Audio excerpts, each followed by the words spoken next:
एक बहुत सुंदर आश्रम था।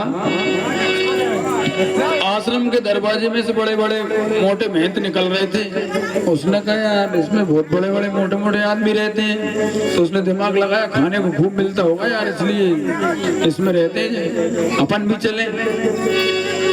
तो वो आश्रम में गया, तो आश्रम में जाके बोला महाराज मुझे भी अपना चेला बना लो।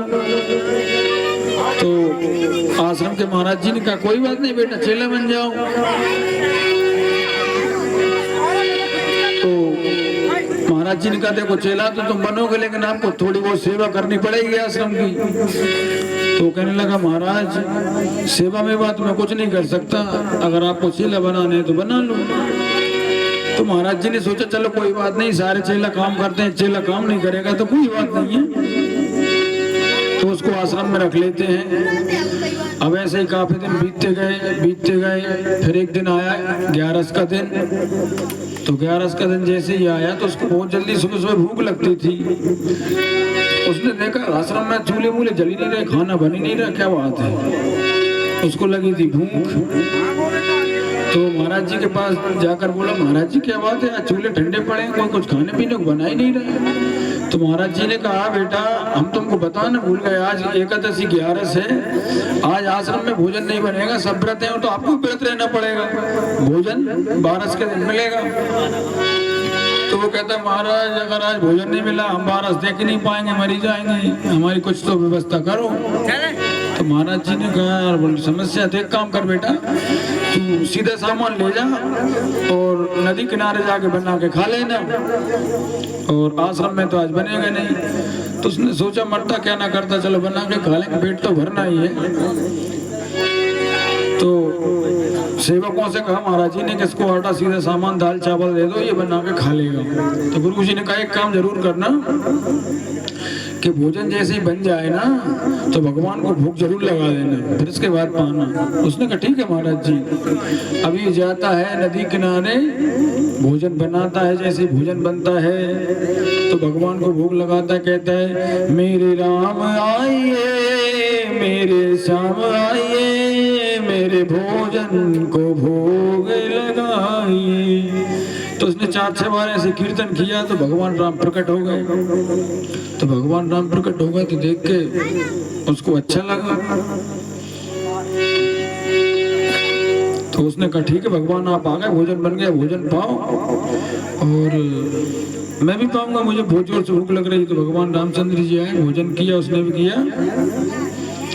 तो क्या हुआ कि भगवान ने थोड़ी लीला दिखाई, थोड़ा सा ज्यादा प्रसाद पा गए तो उसको थोड़ा कम बचा, वो रह गया भूखा, तो लौट के आ गए। फिर ऐसे दिन बीतते गए, फिर अगली 11 आई तो फिर उसने कहा कि महाराज जी काम करने थोड़ा सा आटा ज्यादा दे देना मुझको, वो भगवान आए तो उन्हें थोड़ा सा ज्यादा खा लिया था, मुझे कम बचा था। तो गुरु जी ने इसके बोला कि देखो कितना झूठ बोल रहा है, इसको ज्यादा भूख लगे कम पड़ गया होगा इसलिए कह रहा भगवान खा गए। उसने कहा कोई बात नहीं, ज्यादा खाता है, थोड़ा सा आटा और दे दो इसको, बना लेगा। आटा सीधे सामान लेके फिर वो दूसरी 11 को पहुंचता है नदी किनारे और फिर बनाता है, फिर गाने लगता है कि मेरे राम आइए, मेरे श्याम आइए, मेरे भोजन को भोग लगाइए। 4 बार पुकारा तो भगवान रामचंद्र जी सीता जी को साथ लेके आ गए। देखते ही रह गए, मैंने देख भगवान तो कैसे आ गए। अब चलो कोई बात नहीं, आ गए तो देखेंगे जो कुछ होगा वो। तो ये सीता जी को भोजन कराया और राम जी को भोजन कराया, फिर उसने बाद में किया तो उसको भी थोड़ा सा कम पड़ गया, फिर भूखा रह गया वो। तो कहने लगा राम भगवान से अगले 11 पे एक बता के चले जाओ कितने आओ, उस हिसाब से व्यवस्था कर लूंगा मैं। तो भगवान रामचंद्र जी का कोई बात नहीं, उस टाइम देख लेंगे, आप लोग को देख कोई बात नहीं है। तो कुछ नहीं कहा भगवान ने, भगवान अंदर ध्यान हो जाते हैं, फिर वो आश्रम में आता है तो कुछ बात नहीं। फिर जब फिर 11 आई तीसरी तो फिर उसने गुरु जी का, गुरु जी देखो भाव चक्कर पड़ गया था, अभी एक भगवान की जगह 2 आ गए थे, तो थोड़ा सा प्रसाद और बढ़ा देना, आटा सामान भूखा रह जाता हूँ मैं।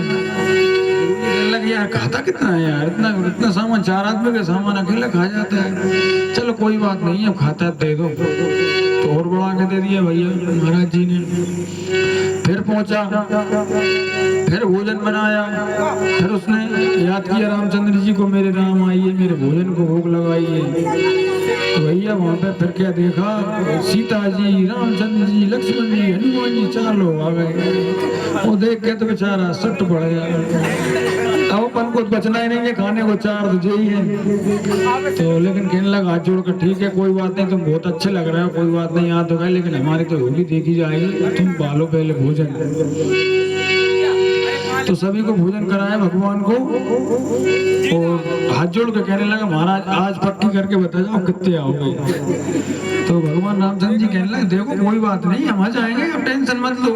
नहीं नहीं टेंशन हो जाती है, बनाते हैं बचता नहीं है, 4-5 एकादशी भूखे रह जाते हैं। महाराज जी सामान बड़ा बड़ा के परेशान, आप तो पता जाओ कितने आएंगे। अब कोई बात नहीं देख लेंगे, आ जाएंगे, चिंता मत करो आप, कोई दिक्कत। अरे हम तो भूखे रह जाते हैं, बता के जाओ।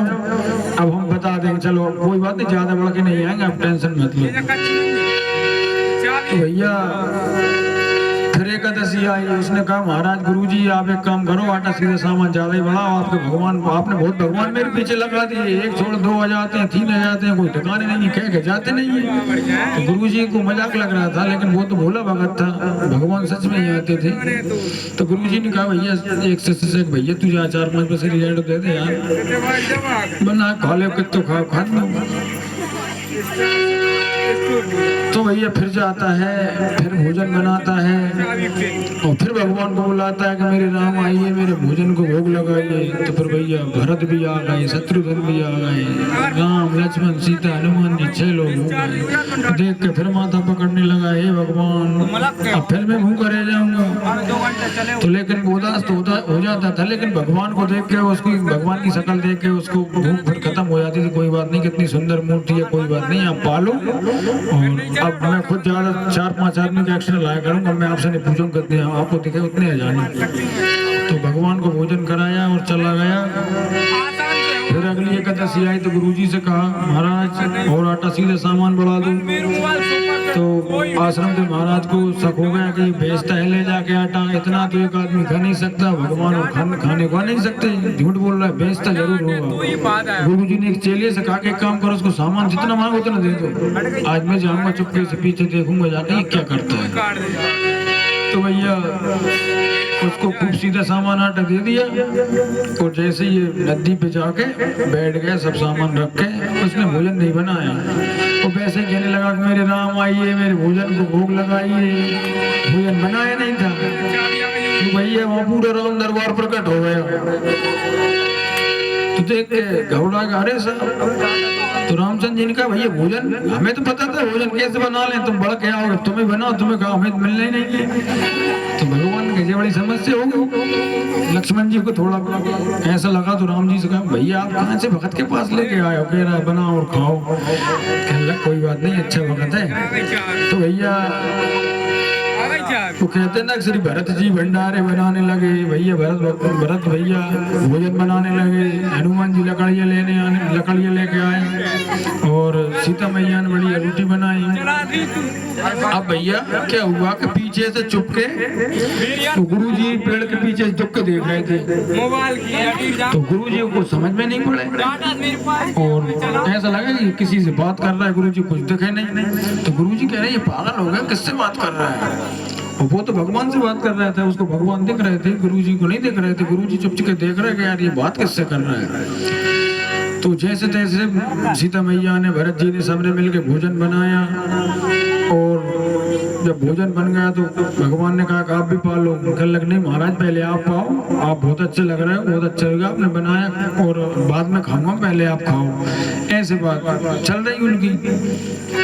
गुरुजी चुप कर देख रहे, कह रहे कुछ जगह नहीं रहे, ये बातें किससे कर रहा है। तो जैसे ही गुरुजी पे उसकी नजर पड़ी तो उसने देखा गुरुजी भी, अरे गुरुजी आओ ना, देखो तुम मजाक समझते हो, कितने भगवान आ गए, 2-4 भगवान और बढ़ के आ गए शाम। तो गुरुजी कहने लगे तू पागल हो गया क्या, कोई तो नहीं है यहाँ पे। कहने लगे आपको दिख नहीं रहे, भगवान रामचंद्र जी बैठे हैं, लक्ष्मण जी बैठी है, सीता जी बैठी, ये पूछवारे हनुमान जी बैठे, सब तो बैठे हैं। गुरुजी हंसी आई, कहने लगे पागल बना रहा मूर्ति, ये भी पागल हो गया, मुझे पागल करेगा।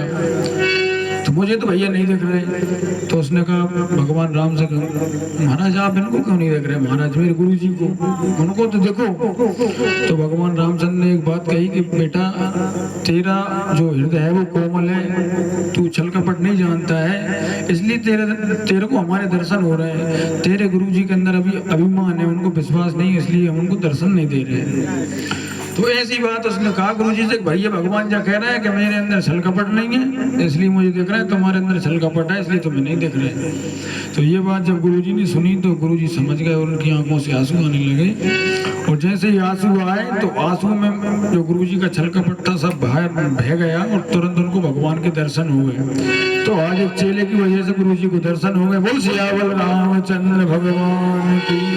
इसलिए कहते हैं कि भैया भोले को भगवान मिल जाते हैं, जिसका मन हृदय साफ है उसको भगवान जरूर मिलते हैं।